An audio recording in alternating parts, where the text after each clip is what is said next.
The Johannesburg Metro Police Department has confirmed that it's investigating the alleged harassment of an informal trader by members of its staff.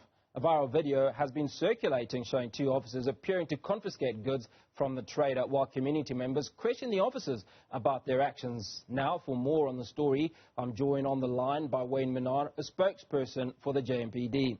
Wayne, very good morning. Thank you for speaking to us. So much is hanging up in the air around this incident. What have you been able to establish to this point? Yes, well, we can confirm that the incident occurred in the Douglasdale area outside the park where the street trader was on a pavement. You see, the challenge when it comes to street trading is that the street traders are not constant. They move around, and also there are constantly new people coming doing trading on the streets as well as in the CBD. There are thousands of people who come to Johannesburg with the hope of finding money, with the hope of making a future. But it's not always easy, and a lot of these people turn to selling goods on the street corners. Now, the disadvantage is that people who trade on the street corner go there where there's business. You know, they don't know about bylaws. They don't know about a 4-meter wide pavement. They don't know about you can't trade next to an ATM. They go where there's business, where their goods or their products can sell. That's where they go, and that's where they stand. That's where they set up.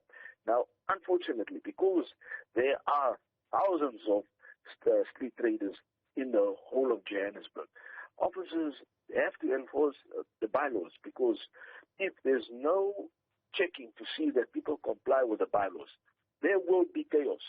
There will be congestion. People will have to be walking in the streets and get knocked over. There will be people blocking entrances. No one will be able to get in or out. There will be dirt. There will be unhygienic situation.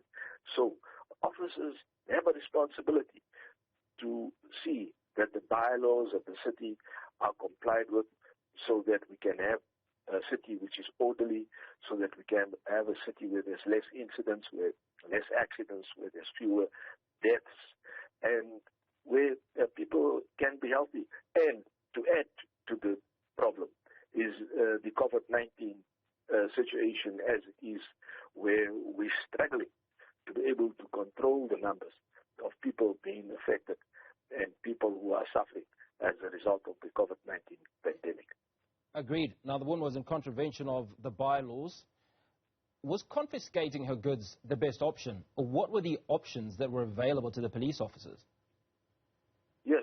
You see, that is procedural. When street traders or vendors are found in contravention of the bylaws, their goods gets confiscated, they get issued with a receipt, and it gets taken to a pound where they then can get it back. All street traders can get their goods back, whether it is perishable goods or non-perishable goods. Just the fees for the non-perishable goods is higher than that of perishable, because it has to be taken back within 3 days, because fruits and vegetables goes off after 3 days. So, Wayne, if I could come in there, I do understand that the police officers were doing things by the book. Yes. But there's also the human element, and there's also the element that officers, I do believe, are within their rights to cut us, the public, some slack. Not every misdemeanor comes with a penalty, right? This woman was pleading for dear life, if you will. Did they have any latitude to exercise a warning and let her be? You see, that is why this investigation has to be done very thoroughly, because every aspect of the incident has to be investigated. There has to be established if the officers did issue a warning, as they say in the video. Then there's the allegation of taking the goods under false pretense. Then there's the allegation of corruption. So there's a lot to it, and all of it has to be investigated thoroughly, so that the investigating officers can give a report when they're done, so that the decision can be taken whether the officers have to appear before disciplinary tribunal, before a presiding officer who will hear the case and will hear the circumstances, and then will take a decision what kind of action to be taken against the officers if there was any wrongdoing on the part of the officers. Now, there's another element that comes into question, and that's the role that the public play. Now, what rights do the public have in aiding an individual they feel is being unfairly treated by the police? Because we did see a grouping of individuals in that video seemingly to come together and bombard the police officers. Yes, you see, I think there's a lot of sympathy by the public for the lady because of the circumstances that she was being checked or being tested or being enforced by the bylaws which are being enforced, and also the fact that she was selling dog baskets to try and make a living. So from that point of view, there's a lot of sympathy from the public.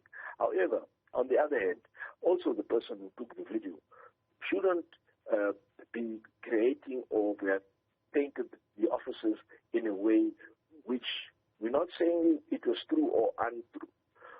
That will be investigated. But also to put it on a video and then put it viral on about a situation which actually wasn't. But confiscating of goods, it's a normal procedure. It has been done for over 20 years with officers, by officers who need to enforce the city bylaws. So should the officers have engaged the individual who was taking the video? Obviously not to exacerbate the situation. Yes, you see, officers do have right to discretion to determine whether there should be action taken against a person irrespective of the offense, whether it's a traffic violation or whether it is a bylaw violation. That is the discretion of the officer there at the scene.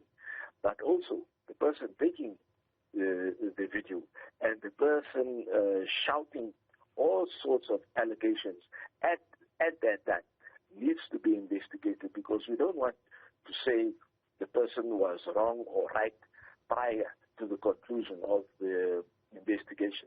Let the investigation take its course, and then let the investigating officers, who are neutral in this case, the investigating officers will then issue an outcome or report of what had actually happened, and then we will then take it from that point of view. Something else that did come up is the issue of badge numbers. And the police officers were asked to show their badge numbers. They weren't wearing them from what I saw in the video.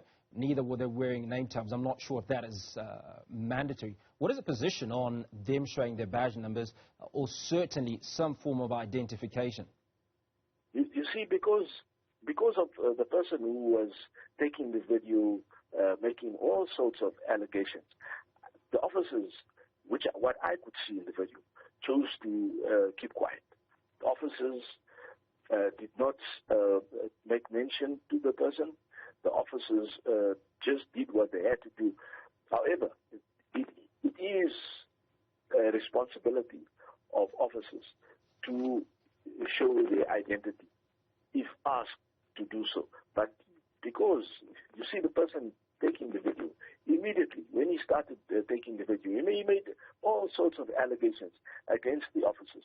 So there already the officers were provoked. You see, the provocation is an aspect which does happen when there's a situation under any circumstances. So we also want to caution the public. Don't provoke the officers unnecessarily. Leave the officers. Let the officers do what they have to do. Officers are appointed for the purpose of what they need to do, and that is to see that people comply with regulation and people comply with the bylaws, to see that people comply with road traffic regulation. That's their responsibility and duty. They've been appointed by law to see that that gets happened. That is why they wear full uniform. That is why they wear drive marked cars, so that they can be identified as officers to perform that function. When you talk about wearing full uniform, but I still don't have a response from you on the importance or the necessity of wearing a badge number. Are they expected to wear a badge number? Yes, it is a requirement. Now, I know that it has happened that officers put their name badge on the shirt, put it on the jacket, and then they put over a reflective vest, or they put on a bulletproof vest, and then the name cannot be seen at that point. However, when an officer is asked for his identity, because every officer in terms of regulation has an appointment card, the officers are obliged to provide the identity. Wayne Minnaar, thank you so much for your time this morning, speaking to JMPD spokesperson, giving us some clarity on the incident involving a trader, an informal trader in the north of Johannesburg, who appears to be accosted by 2 police officers.